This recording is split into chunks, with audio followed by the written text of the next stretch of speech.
시청자 여러분 안녕하십니까? 헬로티비 뉴스 시작합니다. 오늘의 첫 소식입니다. 6일부터 생활 속 거리 두기가 시작됐습니다. 여러 사람이 모이는 게 가능해졌다고 해도 서로 간격을 유지하거나 마스크를 착용하는 기본 수칙은 달라지지 않았는데요. 일상 속에서 지켜야 하는 거리 두기, 어떤 모습이어야 하는지 상황별로 자세히 알아봅니다. 사회적 거리두기가 생활 속 거리두기로 바뀌더라도 핵심은 크게 달라지지 않습니다. 아프면 3, 4일 정도는 집에서 쉬고 사람 사이에는 1m 이상 간격을 둬야 합니다. 밀폐된 장소에서는 소독이나 환기도 중요합니다. 손은 30초 동안 충분히 씻고 옷소매에 기침하는 예절도 그대로 지켜야 합니다. 여러 사람이 모이는 장소에서는 방역에 더 신경을 써야 합니다. 음식점이나 카페에서 마주보고 앉아 시간을 보내는 것은 피해야 합니다. 음식이나 음료를 주문할 때는 포장이나 배달로 받는 것도 방법입니다. 영화관이나 공연장에서는 한 칸씩 띄워 앉아 관람해야 합니다. 기차나 고속버스 예매도 마찬가지입니다. 대중교통을 이용할 때는 꼭 마스크를 써야 하고요. 혹시라도 인파가 몰린다면 다음 차를 이용하는 게 좋습니다. 실내 체육시설은 방문해도 되지만 공용 샤워실은 이용하지 않고 수건이나 운동복은 따로 준비해야 합니다. 사무실에서 지켜야 하는 지침도 있습니다. 되도록 개인용 물품을 이용하고 회의는 영상이나 전화를 활용해 최대한 대면하지 않는 방식을 따라야 합니다. 출장이나 회식도 가급적 줄여야 합니다. 이렇게 기존의 문화를 바꾸는 노력도 필요합니다. 결혼식장이나 장례식장에서는 음식 대접보다는 답례품으로 감사를 전하고 악수는 눈인사나 목례로 대신해야 합니다. 종교 행사에서는 다 같이 밥을 먹는 일도 자제해야 하는데요. 교회에서 예배를 보면서 함께 찬송가를 부르지 않아야 하고 공연장 떼창도 마찬가지입니다. 대형마트에서는 시식 코너 운영을 최소화해야 하고요. 결제는 카드나 모바일페이처럼 전자결제 방식을 이용하도록 합니다. 정부는 현장의 의견에 따라 이번 지침을 수정하거나 보완해 나갈 방침인데요. 생활 속 거리두기의 의미는 코로나19가 끝났다는 게 아니라 우리 모두가 방역 주체가 되자는 겁니다. 앞서 사회적 거리두기를 시작한 이후 확진자 수가 크게 줄어든 만큼 또 한 번 우리 모두의 노력이 필요한 때입니다. 요즘 같을 때에는 마음 놓고 산책하기도 쉽지 않습니다. 그래서 이번에는 화면을 통해서나마 답답한 마음을 달랠 수 있도록 준비했는데요. 초록빛이 가득한 국립수목원에 김초롱 기자가 다녀왔습니다. 드넓게 조성된 산책로 양옆으로 길쭉하게 뻗은 나무들이 빽빽이 이어집니다. 길을 따라 이어지는 초록빛 물결은 보기만 해도 마음이 탁 트입니다. 550여 년간 잘 보존돼 유네스코 생물권 보전지역으로 등재된 광릉숲. 그 안에 조성된 국립수목원입니다. 여의도 면적의 3.8배에 달하는 수목원에는 다양한 식물종이 분포해 있습니다. 수목원 내 식물은 6,800여 종으로 그 생김새는 가지각색입니다. 밝은 연두색 잎에서 황금빛이 감도는 황금 실화백 등 흔히 볼 수 없는 독특하고 이색적인 식물도 곳곳에서 찾아볼 수 있습니다. 국립수목원은 SNS를 통해 수목원을 감상할 수 있도록 했습니다.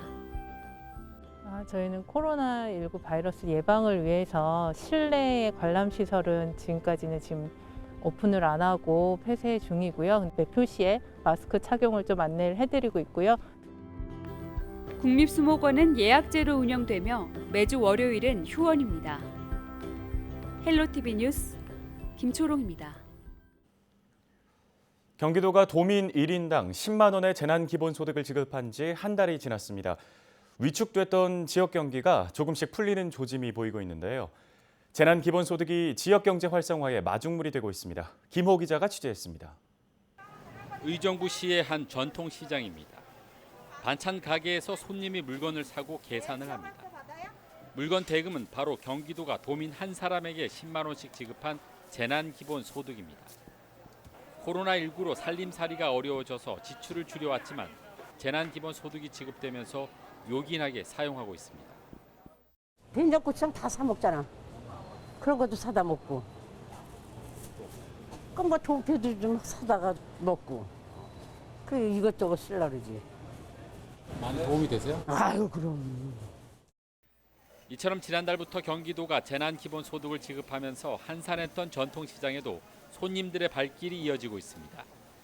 코로나19로 위축됐던 지역 경기가 조금씩 풀리면서 상인들은 이제야 숨통이 트인다며 안도의 한숨을 내쉽니다. 근데 요새 재난 기본소득이 좀 돼서 기존에보다는 한 손님이 반 이상은 늘었다고 생각을 하고요. 그리고 뭐 기존에 뭐 돼지고기 사신 분들도 뭐 소고기로 많이 사시고 국거리보다는 뭐 구이용으로 많이 사셔서 장사가 많이 잘 되는 편입니다. 코로나19가 한창이던 지난 2달은 그야말로 지옥 같았습니다. 하루에 손님 한 명 받기가 힘들 때도 있었습니다. 장사를 접어야 할지 고민도 여러 번 했지만 경기가 다시 풀릴 것이라는 믿음 속에 참고 또 참았습니다. 다행히 최근 코로나19 확진자가 크게 줄면서 시민들의 사회활동이 크게 늘고 여기에 재난기본소득이 마중물 역할을 하면서 다시 재기의 힘을 얻고 있습니다. 뭐 대출까지 받으면서 많이 힘들었는데 요즘에 그 재난금 풀려서 매상이 많이 오른 것 같아요. 예, 오히려 예전보다 코로나 전보다 한 1.4배 정도 그쯤은 오른 것 같아요. 매상이. 예. 그전에 장사 잘 안 됐는데 재난기본소득 카드 사용이 많아져서 장사하는 데 많이 도움이 많이 됐습니다. 실제로 최근 경기도 시장상권진흥원이 도내 자영업자 488명을 대상으로 설문조사를 실시한 결과 56%가 재난기본소득 지급 이후 매출이 증가했다고 답했습니다. 또 자영업자의 73%는 앞으로 매출 증대에 도움이 될 것이라고 전망했습니다. 코로나19로 지역 상경기가 위축되면서 생계 위험마저 느낀 소상공인들. 재난기본소득으로 지역 경기가 다시 활기를 찾고 있습니다. 헬로티비 뉴스 김호입니다. 국내 코로나19 확진자가 한 자릿대로 줄면서 해외 유입이 대부분을 차지하고 있는데요. 해외에서 입국한 시민들은 어떻게 집으로 돌아가는 걸까요? 경기도민이라면 인천공항에서 해외 입국자 전용 공항버스를 타게 됩니다. 최근엔 입국자 전용 공항버스 발권기가 생겨서 보다 편리하고 안전하게 귀가할 수 있게 됐습니다. 김태희 기자의 보도입니다. 인천공항 안에 공항버스 무인 발권기가 설치됐습니다. 해외에서 입국한 도민들이 매표소에 갈 필요 없이 발권기에서 귀가 승차권을 구매할 수 있습니다.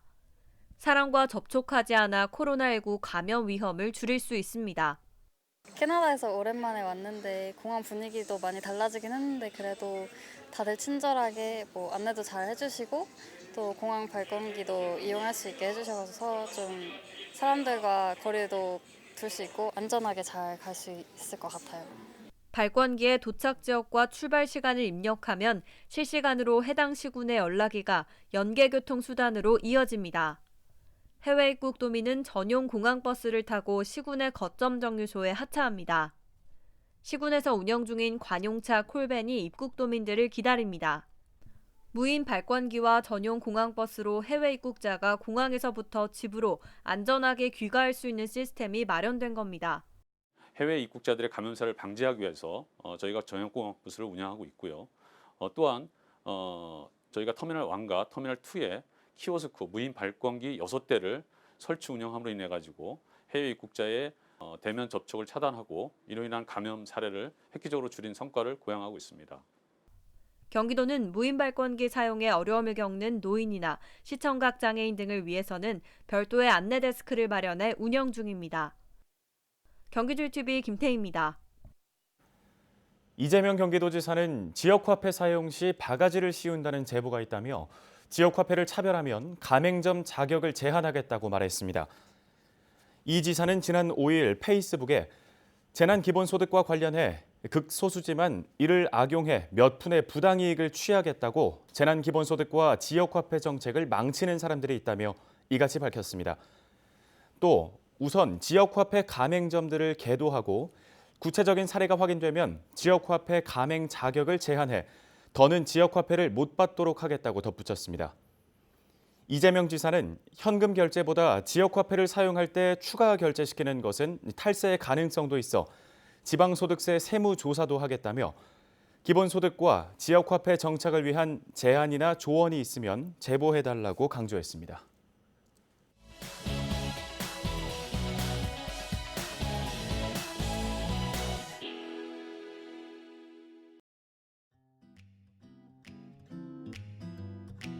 먼저 첫 민간 체육회장으로서 선출되어 일하게 된 것을 무한한 영광으로 생각하면서 양 어깨가 무겁습니다.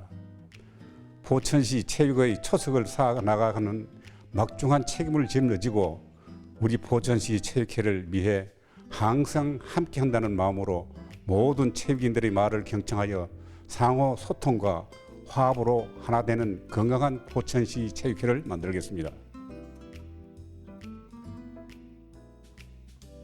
그동안 포천시 체육회는 다양한 분야에서 갈목할 만한 성장을 하였습니다.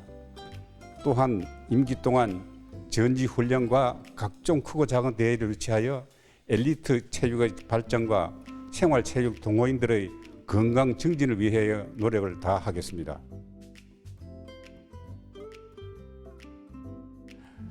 현재 코로나19로 인해 전 세계적으로 재난 상태로 상반기에는 개최가 어려웠던 대회를 코로나19 원활히 진행하고자 하며 2020년도 신규 사업으로는 포천시 체육회, 한국스포츠경제, 평강한의원과 주최 주관하는 평화유소년 바둑축제대회를 개최를 시작으로 댄스 스포츠 경영대회 및 하반기 개최될 거북이 마라톤 대회, 전국 탁구 대회, 전국 게이트볼 대회, 트레킹 대회, 시민 건강 증진을 위한 시민의 날 체육 행사가 있어 코로나19로 진행하지 못한 대회를 잘 준비하여 개최 및 출전에 잘 마무리될 수 있도록 하겠습니다. 포천시 체육회는 스포츠를 생활화할 수 있는 환경을 조성하고 시민 모두가 단합할 수 있는 계기를 마련하여 체육을 통한 건강한 100세 시대를 만들어 드리도록 하겠습니다. 또한 유소년 체육 육성에 혼신을 다할 것이며 종목별 활성화를 통해 클럽의 확대를 꾀하고 전문 체육과 생활 체육의 조화를 이루도록 할 것이며 체육인의 의견에 항상 귀 기울이며 시민의 건강 증진에 힘쓰겠습니다.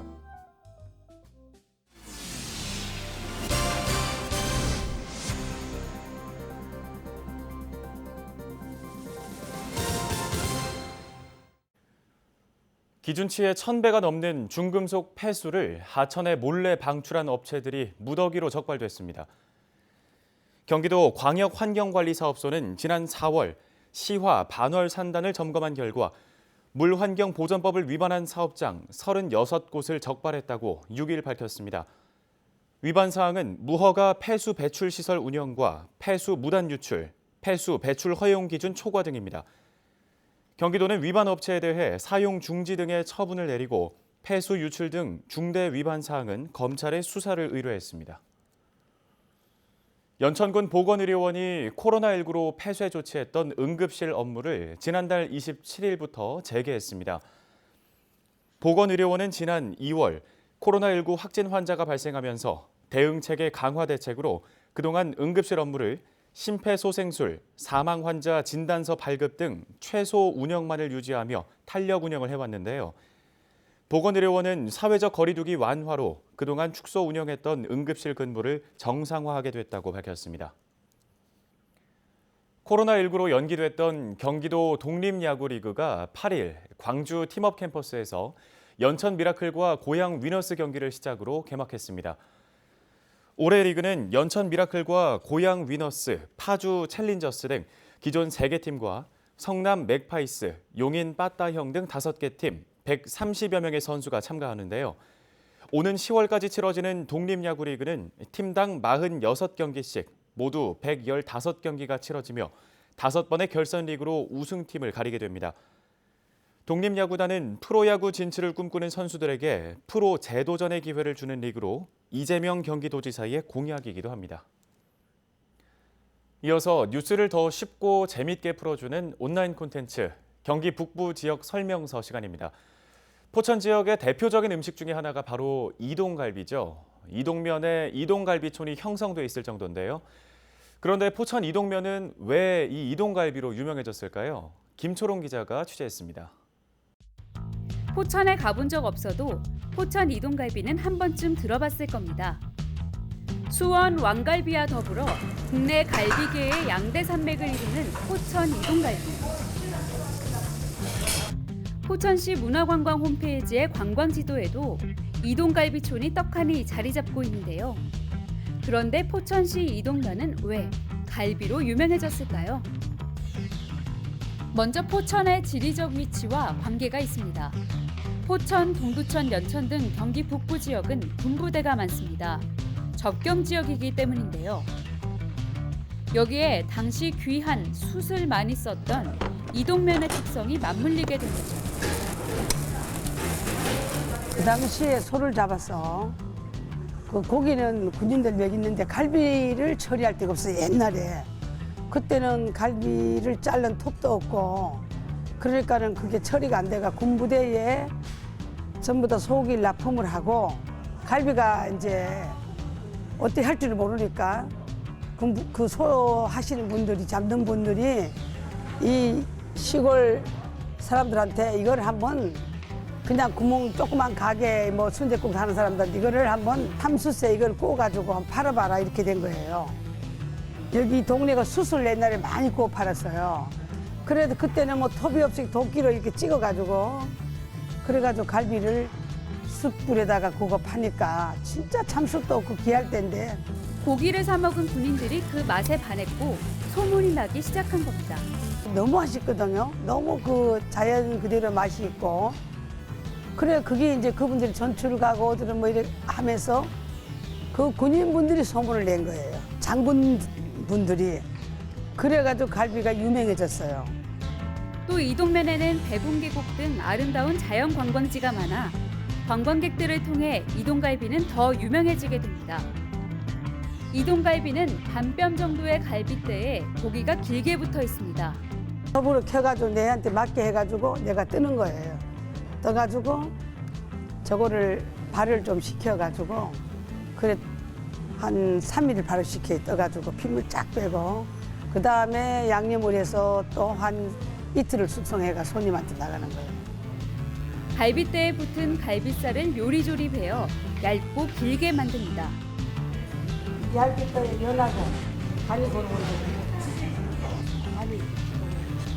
갈비살의 길이가 짧으면 다듬으며 남았던 갈비살을 더해줍니다.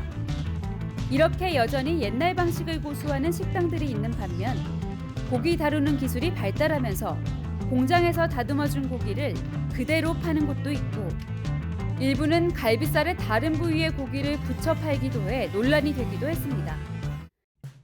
처음 3-4곳이던 이동갈비 식당은 점차 늘어나게 됐고 이동갈비 거리가 형성됐습니다. 현재 포천 이동갈비 협회에 가입한 가게 수는 20여 곳. 협회에 가입하지 않은 식당까지 더하면 그 수는 더 많습니다. 백운계곡 등 사람이 많이 찾는 관광지까지 이동갈비 식당이 뻗어난 거죠. 이렇다 보니 혹시나 그 맛이 떨어져 이동갈비의 명성이 실추될까 하는 우려도 있습니다. 반면 질 좋은 고기와 건강한 재료를 고수하는 상인들의 노력도 계속됩니다. 포천 이동갈비. 포천의 대표 관광 음식으로 그 자리를 굳건히 지키길 바랍니다.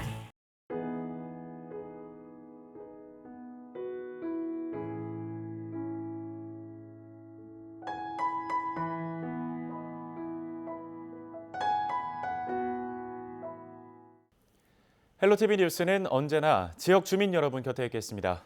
함께해 주신 여러분 고맙습니다.